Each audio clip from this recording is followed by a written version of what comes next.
गया हड़बड़ाकर भीतर से निकला और बैलों को पकड़ने चला। वे दोनों भागे। गया ने पीछा किया और भी तेज हुए। गया ने शोर मचाया, फिर गांव के कुछ आदमियों के भी साथ लेने के लिए लौटा। दोनों मित्रों को भागने का मौका मिल गया। सिर दौड़ते चले गए, यहाँ तक कि मार्ग का ज्ञान न रहा। जिस परिचित मार्ग से आए थे उसका यहाँ पता न था।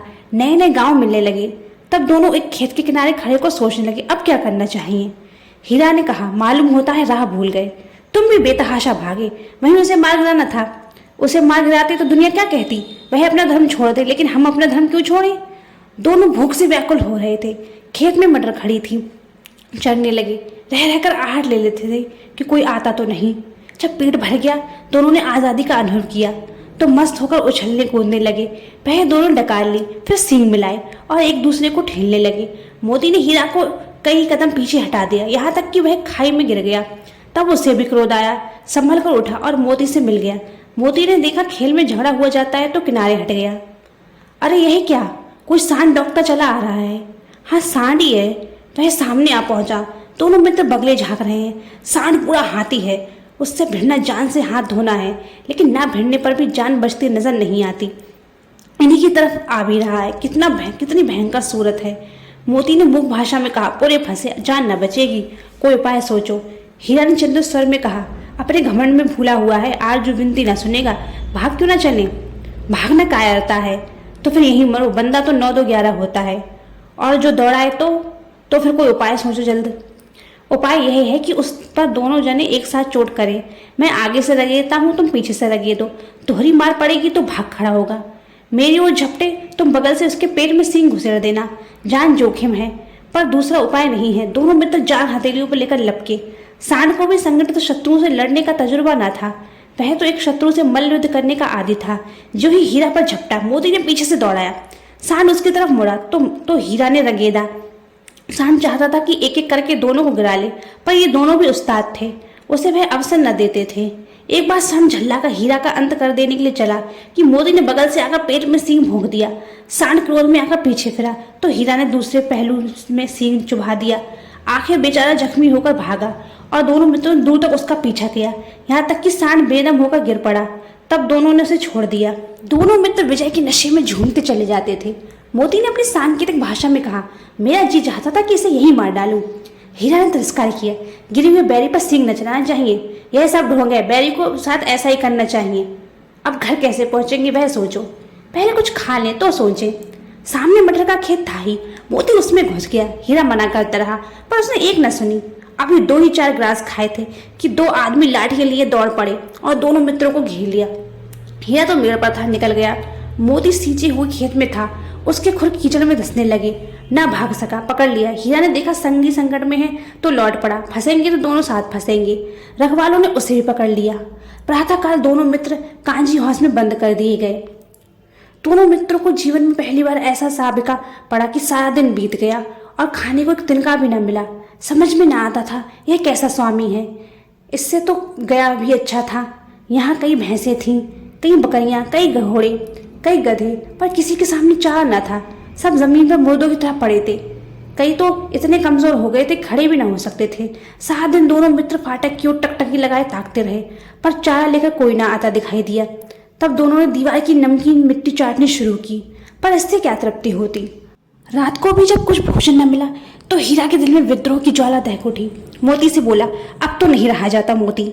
मोती सिर ने सिर लटकाए हुए जवाब दिया, मुझे तो मालूम होता है प्राण ही निकल रहे हैं। इतनी जल्द हिम्मत ना हारो भाई, यहाँ से भागने का कोई उपाय निकालो।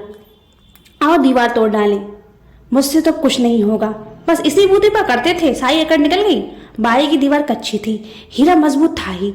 अपने नुकीले सिंग दीवार में गड़ा दिए और जोर मारा तो मिट्टी का एक चिप्पड़ निकल आया। फिर तो उसका साहस बढ़ा। उसने दौड़ दौड़ कर दीवार पर चोटें की और हर चोट में थोड़ी थोड़ी मिट्टी गिराने लगा। उसी समय कांजी हाउस का चौकीदार लालटेन लेकर जानवरों की हाजिरी लेने निकला। हीरा का उजटपन देखकर उसे कई डंडे रसीद किए और मोटी सी रस्सी से बांध दिया। मोती ने पड़े पड़े कहा, आखिर मार खाई, क्या मिला? अपने बूते पर जोर तो मार दिया। ऐसा जोर मारने का किस काम का कि और बंधन में पड़ गए। जोर तो मारता ही जाऊंगा, चाहे कितने ही बंधन पड़ते जाएं, जान से हाथ धोना क्यों ना पड़े, कुछ परवाह नहीं। यूं ही तो मरना ही है। सोचो दीवार खुल जाती तो कितने जाने बच जाते। इतने भाई यहाँ बंद हैं, किसी को देह में जान नहीं है, 2-4 दिन और यही हाल रहा तो सब मर जाएंगे। हाँ यही बात तो है। अच्छा तो फिर मैं भी जोर लगाता हूँ। मोती ने भी दीवार में उसी जगह सींग मारा, थोड़ी सी मिट्टी गिरी और भी हिम्मत बढ़ी। फिर तो वह दीवार में सींग लगाकर इस तरह जोर करने लगा मानो किसी प्रतिद्वंदी से लड़ रहा है। आखिर कोई 2 घंटे की जोर आजमाई के बाद दीवार ऊपर से लगभग 1 हाथ गिर गई। उसने दूनी शक्ति से दूसरा धक्का मारा तो आधी दीवार गिर पड़ी। दीवार का गिरना था कि अधमरे से पड़े हुए सभी जानवर चेत उठे। तीनों घोड़ियां सरपट भाग निकली, फिर बकरियां निकली, इसके बाद भैंसें भी खिसक गईं, पर गधे अभी तक ज्यों की त्यों खड़े थे। हीरा ने पूछा, तुम दोनों क्यों नहीं भाग जाते? एक गधे ने कहा, जो कहीं फिर पकड़ लिए जाए तो क्या हर्ज है, अभी तो भागने का अवसर है। हमें तो डर लगता है, हम यहीं पड़े रहेंगे। आधी रात से ऊपर जा चुकी थी। दोनों गधे अभी तक खड़े सोच रहे थे कि भाग जाएं या ना भागें, और मोती अपने मित्र की रस्सी तोड़ने में लगा हुआ था। जब वह हार गया तो हीरा ने कहा, तुम जाओ, मुझे यहीं पड़ा रहने दो, शायद कहीं भेंट हो जाए। मोती ने आंखों में आंसू लाकर कहा, तुम मुझे इतना स्वार्थी समझते हो? हीरा, हम और तुम इतने दिनों तक साथ रहे, आज तुम विपत्ति में पड़ गए तो मैं तुम्हें छोड़कर चला जाऊं? हीरा ने कहा, बहुत मार पड़ेगी, लोग समझ जाएंगे यह तुम्हारी शरारत है। मोती गर्व से बोला, जिस अपराध के लिए तुम्हारे गले में बंधन पड़ा है, उसके लिए अगर मुझ पर मार पड़े तो क्या चिंता। इतना तो हो ही गया कि 9-10 प्राणियों की जान बच गई, वे सब तो आशीर्वाद देंगे। यह कहते हुए मोती ने दोनों गधों को सींगों से मार मारकर बाड़े के बाहर निकाला और तब अपने बंधु के पास आकर सो रहा। भोर होते ही मुंशी और चौकीदार तथा अन्य कर्मचारियों में कैसी खलबली मची, इसके लिखने की जरूरत नहीं, बस इतना ही काफी है कि मोती की खूब मरम्मत हुई और उसे मोटी रस्सी से बांध दिया गया। 1 सप्ताह तक दोनों मित्र वहां बंधे पड़े रहे। किसी ने चारे का एक तृण भी ना डाला, एक ही बार पानी दिया जाता था, यही उनका आधार था। दोनों इतने दुर्बल हो गए थे कि उठा तक ना जाता था, ठठनियां निकल आई थी। एक दिन बाड़े के सामने डुग्गी बजने लगी और दोपहर होते होते वहां 50-60 आदमी जमा हो गए। तब दोनों मित्र निकाले गए और उनकी देखभाल होने लगी। लोग आकर उनकी सूरत देखते और मन फीका करके चले जाते। ऐसे मृतक बैलों को कौन खरीदता। सहसा एक दरियल आदमी, जिसकी आंखें लाल थीं और मुद्रा अत्यंत कठोर, आया और दोनों मित्रों को टटोलकर देखने लगा और मुंशी से बातें करने लगा।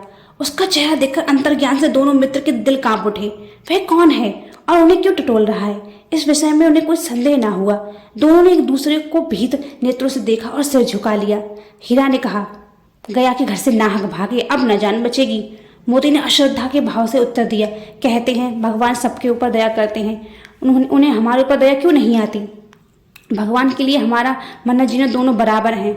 चलो अच्छा ही है, कुछ दिन उसके पास तो रहेंगे। एक बार भगवान ने उस लड़की के रूप में हमें बचाया था, क्या अब ना बचाएंगे? यह आदमी छुई चलाएगा, देख लेना। तो क्या चिंता है, मांस खाल सींग हड्डी सब किसी न किसी के काम आ जाएंगे। नीलाम हो जाने के बाद दोनों मित्र उस दड़ियल के साथ चले। दोनों की बोटी बोटी कांप रही थी, बेचारे पांव तक ना उठा सकते थे, पर भय के मारे गिरते पड़ते भागे जाते थे, क्योंकि वह जरा भी चाल धीमी हो जाने पर जोर से डंडा जमा देता था। राह में गाय बैलों का एक रेवड़ हरे हरे हार में चलता नजर आया। सभी जानवर प्रसन्न थे, चिकने चप्पल, कोई उछलता था, कोई आनंद से बैठा पागल करता था। कितना सुखी जीवन था इनका, पर कितने स्वार्थी हैं सब। किसी को चिंता नहीं कि उनके 2 भाई बदक के हाथ में पड़े कैसे दुखी हैं। सहसा दोनों को ऐसा मालूम हुआ कि यह परिचित रहा है। हाँ, इसी रास्ते से गया उन्हें ले गया था। वही खेत, वही बाग, वही गांव मिलने लगे। प्रतिक्षण उनकी चाल तेज होने लगी, सारी थकान, सारी दुर्बलता गायब हो गई। ये लो, अपना ही हार आ गया। इसी कुएं पर हम पुल चलाने आया करते थे, यही कुआं है। मोती ने कहा, हमारा घर नजदीक आ गया। हीरा बोला, भगवान की दया है, मैं तो अब घर भागता हूँ। यह जाने देगा, इसे मैं यही मार गिराता हूँ। नहीं नहीं, दौड़कर थान पर चलो, वहां से हम आगे न जाएंगे।